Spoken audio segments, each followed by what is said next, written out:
PR নয়, বিদ্যমান নির্বাচন পদ্ধতিতেই আস্থা রাখতে চায় বিএনপি, বলছেন ডাক্তার জাহিদ। সব উপদেষ্টাই তো বিদেশি নাগরিক, বললেন ব্যারিস্টার রুমিন ফারহানা। এদিকে সিলেটের প্রতি বৈষম্য সহ্য করা যায় না, দাবি বিএনপি নেতা আরিফুলের। জানাবো সেফ এক্সিট নিয়ে যা বললেন স্বরাষ্ট্র উপদেষ্টা। সর্বশেষ জানাবো ফেব্রুয়ারির প্রথম সপ্তাহেই নির্বাচন, জানিয়েছেন প্রেস সচিব। শুনছিলেন সংবাদ শিরোনাম, এবারে বিস্তারিত। পিআর নয়, বিদ্যমান নির্বাচন পদ্ধতিতেই আস্থা রাখতে চায় বিএনপি, জানিয়েছেন ডাক্তার জাহিদ। বিএনপির স্থায়ী কমিটির সদস্য ডাক্তার এজেড জাহিদ হোসেন বলেছেন, বিএনপি কোনো অবস্থাতেই পিআর পদ্ধতিতে নির্বাচনে বিশ্বাসী নয়। কোনো অবস্থাতেই জনগণের মতামতকে উপেক্ষা করে জনগণের উপর কোনো সিস্টেম চাপিয়ে দিতে পারেন না কেউই। তাই পিআর পদ্ধতি নয়, দেশের বিদ্যমান নির্বাচন পদ্ধতিতেই আস্থা রাখতে চায় বিএনপি। শুক্রবার সন্ধ্যায় রংপুর শিল্পকলা একাডেমি মিলনায়তনে সদ্য প্রয়াত জেলা বিএনপির সদস্য সচিব আনিসুর রহমান লাকুর স্মরণে শোকসভা শেষে সাংবাদিকদের সঙ্গে আলাপকালে ডাক্তার জাহিদ হোসেন এসব কথা বলেন। তিনি আরও বলেন, যারা পিআর পদ্ধতির কথা বলে নির্বাচন বিলম্বিত করতে চান তাদের আহ্বান জানাই যাতে সংসদ নির্বাচনে নির্বাচিত হয়ে পরবর্তীতে পিআর পদ্ধতিতে নির্বাচনের ব্যবস্থা চালু করবেন, তার আগে নয়। বিএনপির এই নেতা বলেন, প্রধান উপদেষ্টার প্রতিশ্রুত জাতীয় সংসদ নির্বাচন আগামী ফেব্রুয়ারির মধ্যেই অনুষ্ঠিত হবে। সেই নির্ধারিত সময়ের মধ্যেই নির্বাচন অনুষ্ঠিত করতে বিএনপির পক্ষ থেকে কমিশনকে সার্বিক সহযোগিতা করা হবে। যারা পিআরের কথা বলছেন তাদেরকে জনগণের কাছে যাওয়ারও পরামর্শ দিয়েছেন বিএনপির এই নেতা। সব উপদেষ্টাই তো বিদেশি নাগরিক, বলছেন ব্যারিস্টার রুমিন ফারহানা। বিএনপির কেন্দ্রীয় নির্বাহী কমিটির সহ আন্তর্জাতিক বিষয়ক সম্পাদক ব্যারিস্টার রুমিন ফারহানা বলেছেন, সেফ এক্সিটের কথা কি আর বলবো ভাই, প্রত্যেকটা উপদেষ্টা তো বিদেশি নাগরিক। তারা দেশে গন্ডগোল লাগলে বিদেশেও চলে যেতে পারবেন। পারবেন না আপনি, পারবো না আমি। আমাদের কোনো দেশে ভিসা লাগানো নাই। তিনি বলেন, সরকারকে অনুরোধ করি এমন কোনো কাজ করবেন না, এমন কোনো অপকর্মে জড়াবেন না, এমন কোনো দুর্নীতি করবেন না, এমন কোনো ওয়াদা করবেন না যেটার কারণে আপনার সেফ এক্সিটের প্রয়োজন হতে পারে। কাজ করবেন স্বচ্ছতা, সততা, দেশপ্রেম বজায় রেখে, যাতে সেফ এক্সিটের কথা চিন্তা করতে না হয়। শুক্রবার সন্ধ্যায় ব্রাহ্মণবাড়িয়ার আশুগঞ্জের তাল শহর এএআই উচ্চ বিদ্যালয় মাঠে তারেক রহমানের ৩১ দফা বাস্তবায়নের লক্ষ্যে আয়োজিত জনসভায় প্রধান অতিথির বক্তব্যে তিনি এসব কথা বলেন। এ সময় উপজেলা ও ইউনিয়ন বিএনপির নেতাকর্মীরা উপস্থিত ছিলেন। নিজের দলের প্রতি রুমিন ফারহানা বলেন, অনেকেই মনে করেন আওয়ামী লীগ নাই তাই নির্বাচন সহজ হবে। এত সহজ হবে না। এখন থেকেই আপনাদের প্রস্তুতি শুরু করতে হবে। আমাদের আগামীর বাংলাদেশ হবে চাল সস্তা, ডাল সস্তা, নিরাপদ রাস্তার বাংলাদেশ। আমাদের আগামীর বাংলাদেশ হবে তরুণ প্রজন্মের চাকরি ও অর্থনৈতিক নিরাপত্তা এবং বেকার ভাতার বাংলাদেশ। ঘরে ঘরে দক্ষ জনশক্তি তৈরির বাংলাদেশ। সভা শেষে বিএনপির ভারপ্রাপ্ত চেয়ারম্যান তারেক রহমানের বিবিসি বাংলাকে দেওয়া একটি সাক্ষাৎকার প্রজেক্টরের মাধ্যমে দেখানো হয়। সিলেটের প্রতি বৈষম্য সহ্য করা যায় না, বলছেন বিএনপি নেতা আরিফুল। বিএনপি চেয়ারপারসনের উপদেষ্টা ও সিলেট মহানগরের সাবেক মেয়র আরিফুল হক চৌধুরী বলেছেন, সিলেটের প্রতি কেন্দ্রীয়ভাবে যে বৈষম্য চলছে তা আর সহ্য করা যায় না। আওয়ামী লীগের টানা ১৫ থেকে ১৭ বছরের শাসনামল পার হয়ে গেলেও সিলেটের প্রতি ন্যায্য উন্নয়ন বরাদ্দ হয়নি। এখন অন্তর্বর্তীকালীন সরকারও এই একই পথে হাঁটছে। এই অবিচারের বিরুদ্ধে আমাদের এখন ঐক্যবদ্ধভাবে দাঁড়াতে হবে। শুক্রবার সন্ধ্যায় তার রাজনৈতিক কার্যালয়ে জরুরি প্রেস ব্রিফিংয়ে তিনি এসব কথা বলেন।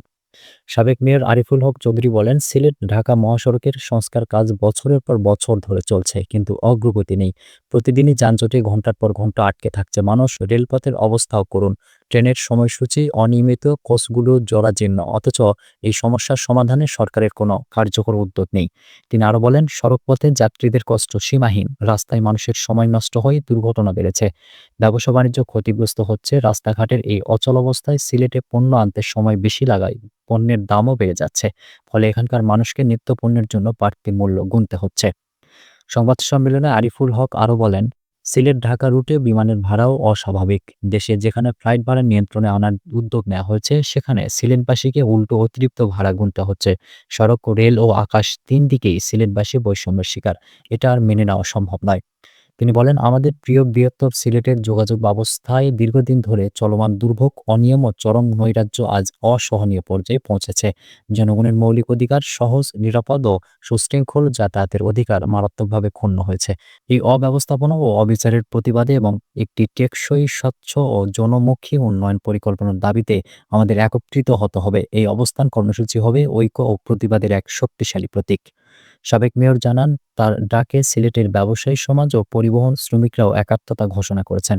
কর্মসূচির দিন ১ ঘন্টার জন্য দোকানপাট ও যানবাহন বন্ধ রেখে তারা সংহতি জানাবেন। তিনি বলেন, বাংলাদেশের ইতিহাসে এটাই প্রথমবার যখন কোনো সরকার প্রধান সিলেটে একবারের জন্য আসেননি।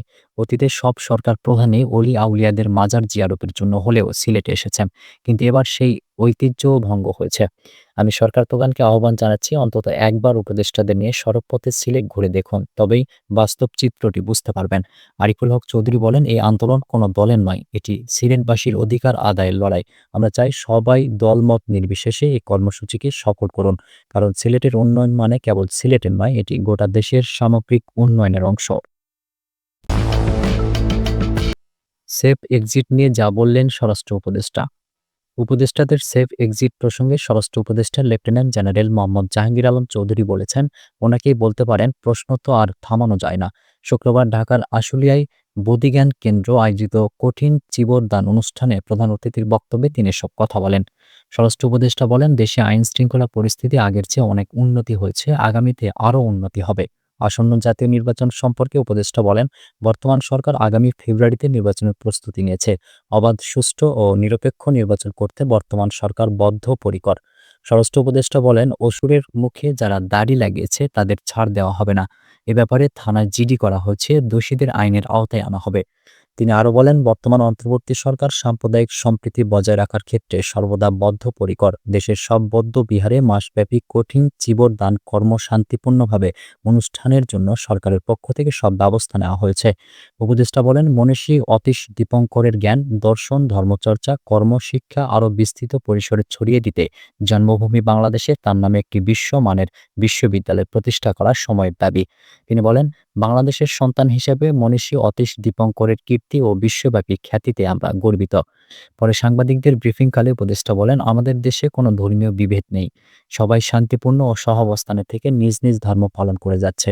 কিন্তু আমাদের দেশের এক শ্রেণীর বুদ্ধিজীবীরা সবসময় বিষয়টিকে ভিন্ন খাতে প্রবাহিত করার চেষ্টা করে। ফেব্রুয়ারির প্রথম সপ্তাহেই নির্বাচন, বলছেন প্রেস সচিব।